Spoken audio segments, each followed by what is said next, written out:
nkata dị otu a wee mee. Ọ bụ ndị bekee asị the following discussion ensued. Ewe ọkwụ na afụgodo onye siri n'akwa m. Ọkwụ na afụ onye siri n'akwa m. Ada agwa ochi ntị na aya esugo.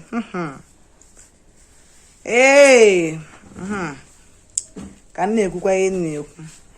Nkata dị ona wee mee gịnị wee mee. Onye it's me. Ọkwa ị na-esonyere m. Onye it's me. Emepe ụzọ. Okene mụ. Good evening. Nne kedụkwanụ? I'm fine. Kedu ihe ị bịara ime? I came to take my uncle's phone. Enene ekwentị. Oju bekwaro. Yes, my uncle said I should bring it like that.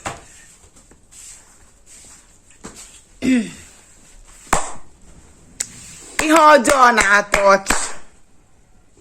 Ihe a nkwu kịta bụ ihe ọjọọ na-atọ ọchị. Nwatakịrị bi n'ala Igbo ebe a na-asụ Igbo. Nne na nna ya na-asụ Igbo maka na mụ na ha bikọrọ ọnụ. Ebiazie nwatakịrị amadị ka esi ekwu bịa n'Igbo. Na-asụrụ nwatakịrị Igbo ka o nwee ike ọ bụgodo otu mkpụrụ ihe ka ọ gwa m n'Igbo o menwuro ya. No, yes, no, my uncle said, enyenyinya. O wee bụrụ ihe na-atọ gị ụtọ.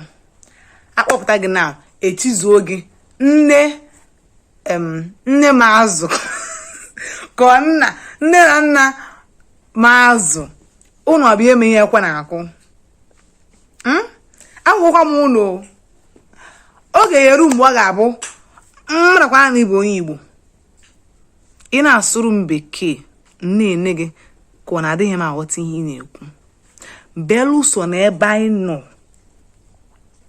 bụ na onwe ihe mere ọ ga-eje bụrụ bekee ka anyị eji nkata.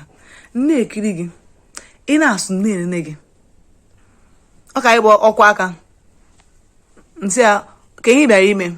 I came to take my uncle's phone. Ntị a ka ihe ikwu kwuo ya n'Igbo, biko kwuo ya n'Igbo.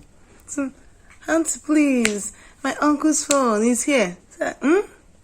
Gịnị amaghị ihe na-ekwu ka o dozie gị anya, ka o dozie ndị Igbo niile. Ọ dịka onye akwụnye ebido merezie.